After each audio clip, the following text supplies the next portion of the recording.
Welcome to First Take on YouTube. D'Angelo Russell inked a 2-year, $36 million deal with the Los Angeles Lakers this summer after being traded to the squad in February from the Timberwolves. Russell was a big help on the court during the season, but wasn't quite the same D-Lo in the playoffs. Here he is chopping up with former teammate Pat Bev on the Pat Bev podcast. This might have been the best year D-Lo ever had, like shooting-wise. And they ain't talking about it, bro. And no one's talking about it. Like, bro. I got to do, Pat. And let's talk about the new contract. What's up? I don't like 100, anything less is short. I just know when he's on a team, it's easier for everybody else. And that's why don't they appreciate that though? You should pay. Like, that's the person you should pay. All right, S.A., do you agree with Pat that D-Lo is being undervalued in L.A.? I believe he's being undervalued, but I think D-Lo needs to stop that. I didn't see this video. You showed it to me in real time. I can appreciate where Pat Bev is coming from. He needs to stop that nonsense, too, though. I'm going to talk to Pat Beverley soon. As a matter of fact, I think he invited me on this podcast. When I got some time, I'm going to make sure I make a visit to him, too. Listen, D'Angelo Russell can play. D'Angelo Russell with all your histrionics on the Pat Bev podcast. Let me explain something to you, bro. You are undervalued. You deserve more than a 2-year, $36 million contract. Matter of fact, I'm of the mindset that you should be getting paid at least $25 to $27 million per year. So you are undervalued.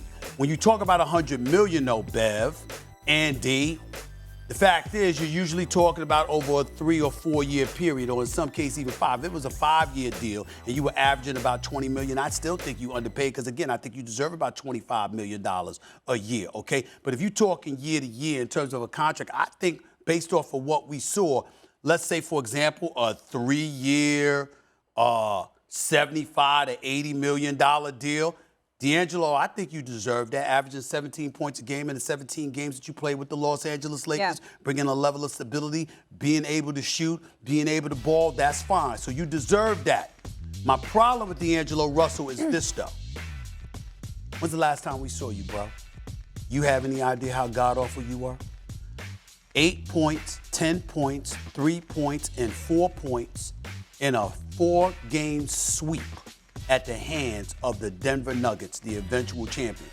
Do you have any idea? Do you realize that the Lakers don't get swept if D'Angelo Russell, if you show up and you play better? You had a combined 25 points in 4 games. You averaged 8 points a game. You shot 36% one game, 37% one game, 12.5% in game 3, 1 for 8 from the field, and then obviously 2 for 4. You only attempted 4 shots in the closeout game 4 at the Crypto.com arena. Yo, bro, you didn't show up. You didn't show up, D-Lo. You didn't do that. And so, again, I think you're underpaid. Patrick Beverley is not wrong.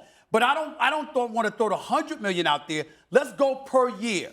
You deserve about $7 to $9 million a year more than you're getting. Fair enough. But it needs to stop there because obviously they believe that the longer of a deal they give you, the less of a level of production you might give them. You got to show up, D. Your skill, and I'm not getting on you because you don't have the skills. I'm getting on you, D-Lo, because you do have the skills. There is no excuse whatsoever for you to be on Pat Bev's podcast or anywhere else for that matter, talking like you were talking, engaging in your histrionics, like you showed up in that series against Denver. It's a championship on the line, Western Conference Finals, and you were a no-show. So again, you are underpaid. Pat Bev ain't lying about that. You ain't lying about that. You deserve more money than you getting, but you didn't give them what you have. You know you a better player than that. You know you much better than that, D-Lo. You didn't show up. If you had made more noise in the Western Conference Finals, you wouldn't be in this predicament. You did it to yourself. You did it to yourself. All right, let me get into another Lakers story here before we run out of time. So LeBron James entering his 21st season, unbelievable, in the association. Still one of the best players in the league, obviously, Stephen A. His squad, however, not looking too hot. The Lakers haven't been back to the NBA Finals since the bubble in 2020. We know that was an odd year. And were swept by the Nuggets in the playoff this year. LeBron, who turns 39 in December, can become a free agent next summer. How many years left for LeBron and the Lakers? I think 2 to 3 max. I think that he really, really wants to play in the NBA with his son, assuming his son gets there. And that was before the whole cardiac arrest situation. God bless him and his family, and thank God Bronny is okay. Absolutely. We don't know whether or not how soon he's going to be able to resume his aspirations of ultimately playing collegiate ball and advancing to the next level. But the bottom line is that is an aspiration that LeBron James has. And I think that LeBron James gave an indication that the end is near because he acknowledged contemplating retirement at the end of the season. I personally think he was contemplating retirement because the greatness of Anthony Davis only showed up sporadically as opposed to consistently. And for him to be past 20 years in the league and still having to be the number one option and having to carry the team in key pivotal moments, quite frankly, is an indictment against Anthony Davis, who is great and too great to be so sporadic. Having said all of that, I want to come to the defense of Jeannie Buss and Rob Pelinka and the Lakers organization. They did not have a bad season. They made the moves. They made the trade. Yeah. Patrick Beverley's going, Russell Westbrook's going, et cetera, et cetera. They got to the Western Conference Finals. Yeah. And they ran into the eventual champions. They shouldn't have got swept. Well, it was a huge turnaround because it It's just didn't a start huge off strong, turnaround. and then we Listen, didn't even know if they were going to get to the playoffs. The Los and look how Angeles far they Lakers made. had a very good season, a very good year. I don't think there's They were a any playing team. I don't think there's any reason to be down on the Los Angeles Lakers based on what we saw once they picked up Vanderbilt, D'Lo, D'Angelo, Russell. I thought Malik Beasley should have got a little bit more time, but he didn't do that. You got Austin Reeves coming back. You still got D'Lo back, Anthony Davis, LeBron James, Vanderbilt back, etc. I'm not down on the Lakers at all. I don't think they're good enough to beat Denver, but let's be very, very clear. They got considerably better once they made this move. And let me get Hachimura, because that's a big pickup for them, and he produced for them in the playoffs as well.